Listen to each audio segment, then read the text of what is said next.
Good afternoon, everybody. Morning, I suppose, on the West Coast. Today we're talking about Parler. As many of you probably know, Parler has gone offline as a result of what looks like collective action between Facebook, Twitter, Amazon, Apple, and Google. And they have just recently filed a lawsuit against Amazon. So that news is right over here. As you can see, this is in the Daily Caller, written by the lovely Jordy Lancaster, my fiance. So go ahead and check that out. I don't know why that stopped working. Anyway, but before we get into everything else, I'm a quick request to people: if you could like us on Human Events Media. That's facebook.com/Human Events Media. We have a Facebook page.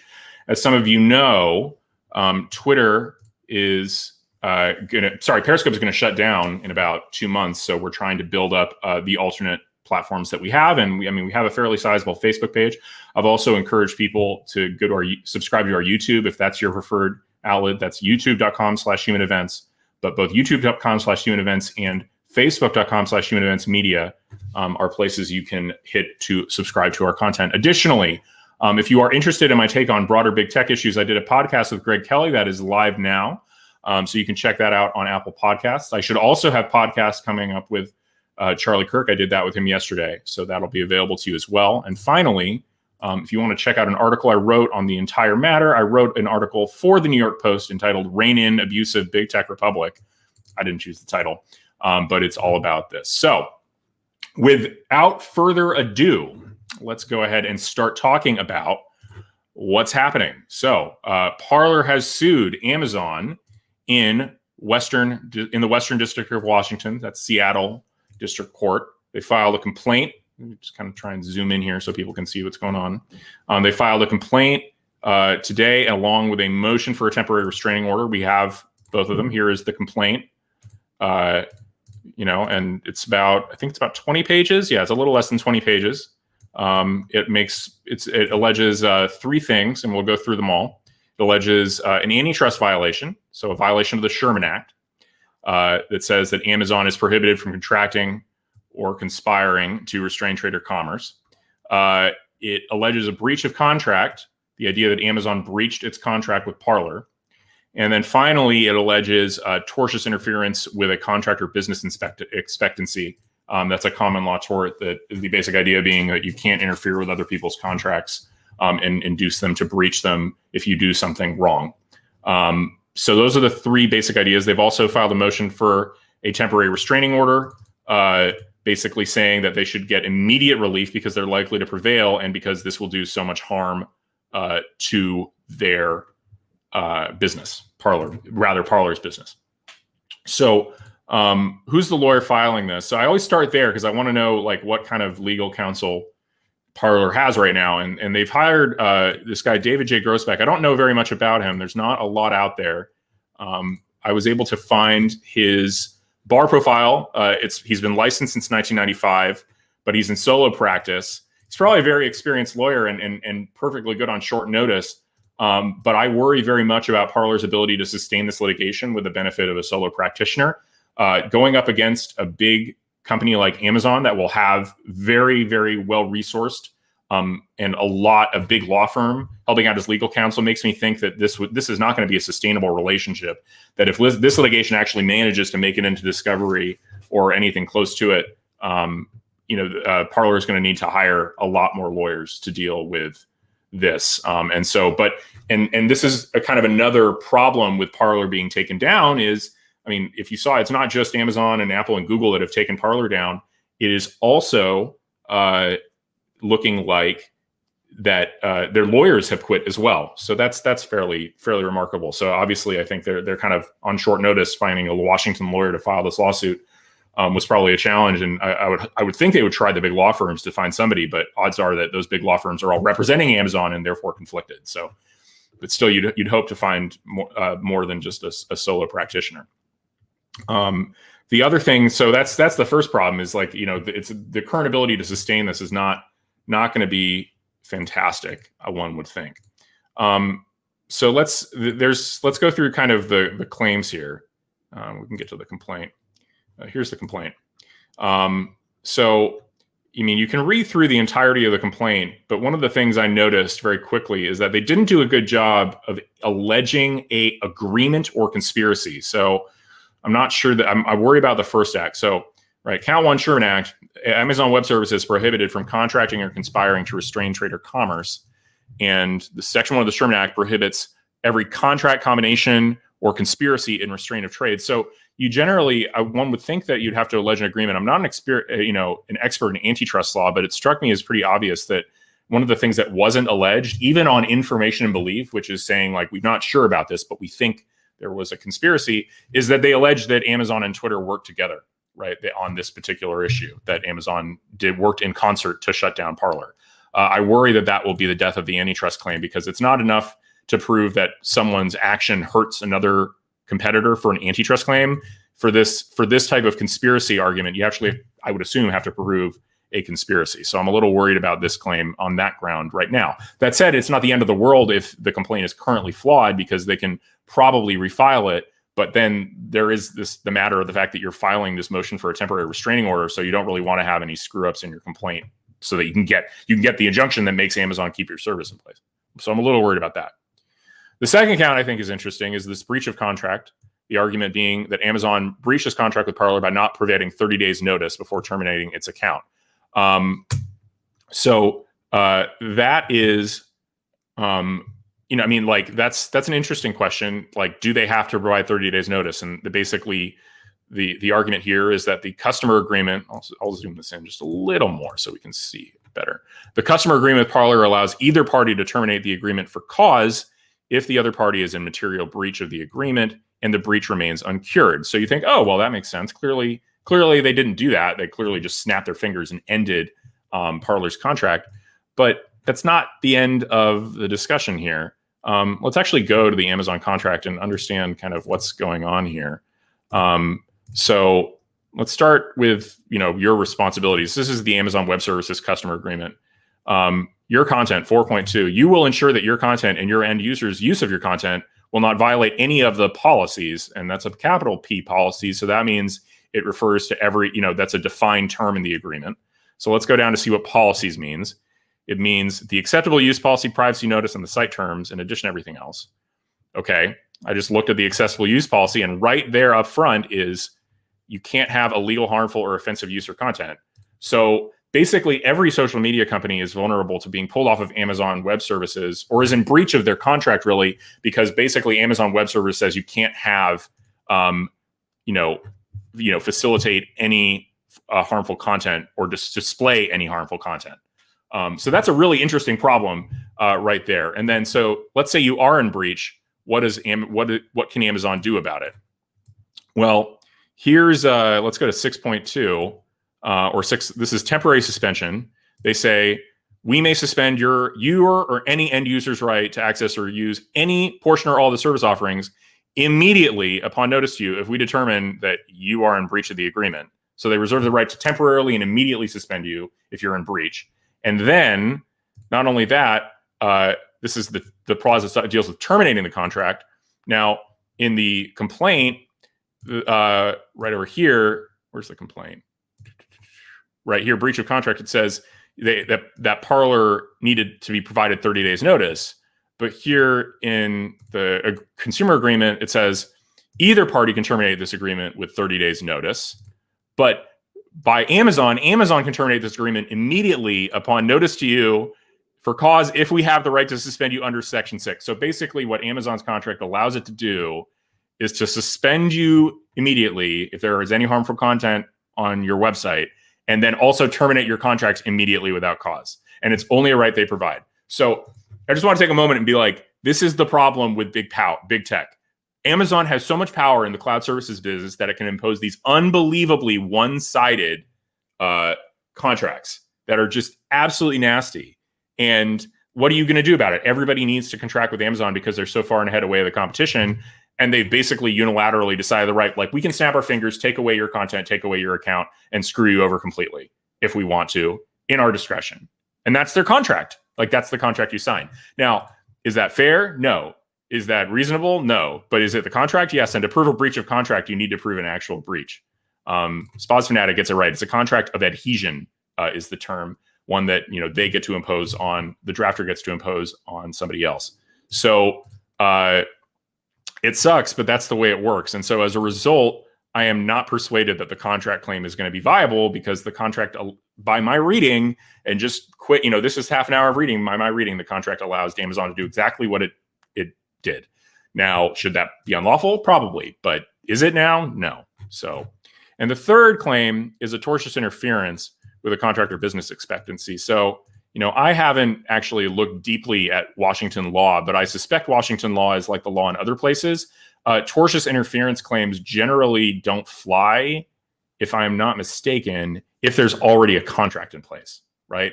Like, basically the idea being that if there's a contract between the parties, then that sets out the rights and obligations of each party.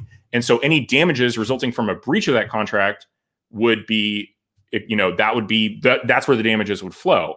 But if you have the contractual right to something, then your exercise of that right, in many jurisdictions, as far as if I remember my contract law right, your exercise of the rights that you have via contract can't be tortious interference.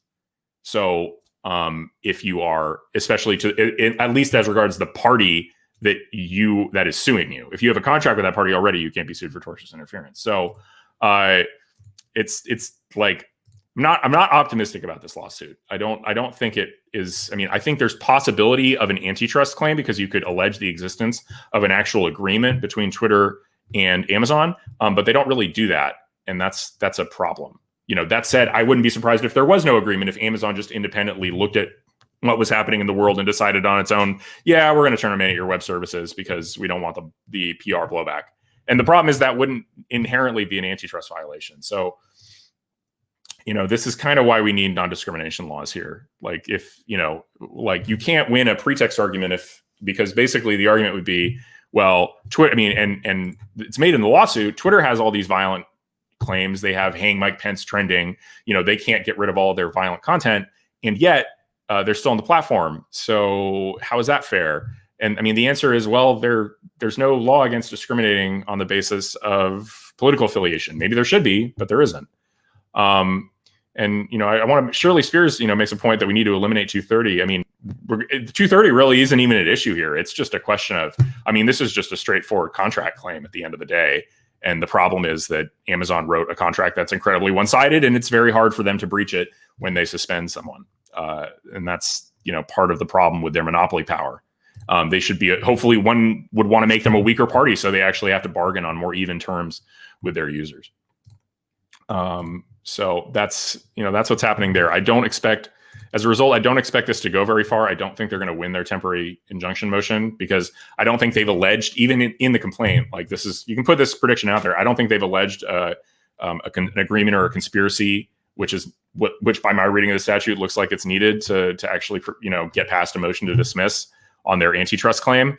And I don't think there's a breach of the contract by Amazon. I don't. Like, this 30 days thing is one possibility for how they can terminate the agreement, but it's not the only one. So anyway, I will ask, I'll look at comments now and see what people are saying. Could Parler enable loose moderation policies? They could, conceivably.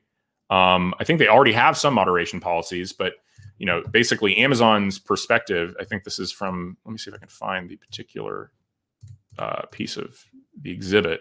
Here's the exhibit.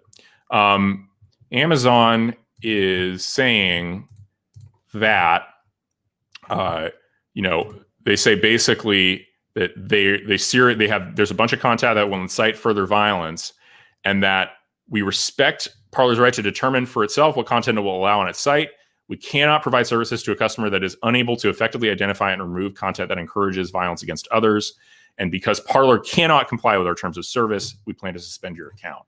That's really harsh. And the fact that they just snapped their fingers and decided that is really remarkable. So let's see, what else do we have? Hide. It's kind of weird that I can't effectively control Periscope from here, guys. You're gonna, if I have a Periscope mod, they can block people that I can't block people from here. Isn't Amazon's determination of dangerous subject to a standard of commercial reasonableness? I'm not sure. Probably. I'm not a Washington lawyer, so it's possible that That said, I think inciting violence and calling for Pence's assassination probably qualifies. Will Amazon's monopoly power ever wane if people decide they'd rather use end-to-end encrypted clouds? I have no idea. I'm not enough of a tech expert to answer that question effectively. Are there not other web servers people can buy? Does Amazon just smash competition with price and volume? They do. And I think the other problem, Solomon, is that it's not just about, are there other servers? Are there other companies on the scale needed for a major social media app? Think about, you have tens of millions of users, all the data there. I mean, there's only a few, my understanding rather, is there's only a few cloud services providers that are even capable of handling an app like a Parler in terms of the amount of data needs and server space needs. So, it's challenging. I think Azure is the competitor, but it's unclear. I think John Matsey, the CEO of Parler, has said he's tried to go to other cloud services providers and hasn't gotten a good offer. So that's what we've got. Not a great situation for Parler to be in. I think, again, one of the things I want you guys to do, I lay out in this article on the New York Post that basically I think that this is the end of the argument that private companies can solve this problem. I don't think that that's even remotely viable at this point. And so we need to think about how to regulate them. We're not currently in power, so we're not in a position to do that. But, I hope that we eventually get there. As John Bramflake says, cloud is a cartel, and Microsoft, Amazon, and Google are the only ones big enough. So that's a serious problem. I'll look through the comments more. Is Amazon Web Servers liable now that they've explicitly allowed one type of content by banning others? I don't think so. Possibly. I mean, but it's doubtful. I mean, basically the way I read their contract is it just gives them the discretion to terminate services if they want to. They're not required to terminate everybody's services. That's in violation. That's in breach of the agreement. They just have that choice. Somebody says, funny how the right is all about antitrust laws now. Yes, we are, oddly enough. You guys are using monopoly power to try and crush our movement. We're not just going to be like, well, that's fine. No, we're going to do something about it. Especially when it's just a simple law enforcement. Can red states make political affiliation a protected status like race or gender? Yes, they can. For example, California already does that under its UNRRA Act. You can't discriminate on the basis of political affiliation. That would be a very good place to start at the state level, is to say you're not allowed to discriminate on the basis of political affiliation in, providing services. So he says, since Amazon is a government contractor, don't they have to abide to a higher standard of operations? I think, yes, there are more regulations put on government contractors generally, but I don't see why those regulations would have anything to do with how they handle contract disputes and whether or not they have the discretion to kick off particular users of their web services. Solomon Kane asks, how did Gab navigate this? They dealt with this years ago. I think they got banned from everybody, so they found their own bespoke server providers and hosting solutions. I think the problem for Parler is not that they can't do that. I'm sure there's some provider out there that they could find. It's just they got to rewrite their software. They got to work. There's a whole slew of problems they would have to solve. Did the Senate hearings do anything at all? Apparently not. Would a California-based advertiser on Parler have standing to sue Amazon then for discrimination? It'd be pretty tangential. I'm not sure. Again, that sort of sounds like a tortious interference claim, but again, you'd have to prove some wrongful act on the part of Amazon, and unless you can win the antitrust claim, I don't think you even get there. Because as I read their contract, Amazon has the contractual right to do exactly what they did. Their contract is horribly one-sided and unfair, but that's the way it works. Gab or Telegram or MeWe, these are all such, not as good options. I'm telling people, again, so to go back to the beginning, I'm telling people I'm on Facebook and I'm on YouTube. So hopefully I don't get banned from all three. I'm trying really hard to follow within the rules. Maybe I will, maybe things will go badly, but I hope you guys will support these particular pages and continue to follow what we do here. And that's what I got. Okay. Let's see if maybe one last comment. AWS provides services to Twitter. Can't they argue that Amazon's decision is arbitrary and biased? Yes, but that doesn't mean it's a breach of contract. And I think that's the fundamental problem they're going to face in trying to win this motion. So anyway, that's what I got. Thank you for watching. Again, support human events and like our page on Facebook and subscribe on YouTube. That is my request. If, again, Periscope is shutting down. So if you like this content and you're on Periscope, please, please, please, please, please go to either Facebook or YouTube and either like or subscribe so that you continue to get our videos, which are going to be coming fast and furious because tech censorship is not going away for sure, along with a lot of other issues that we talk about. Thank you.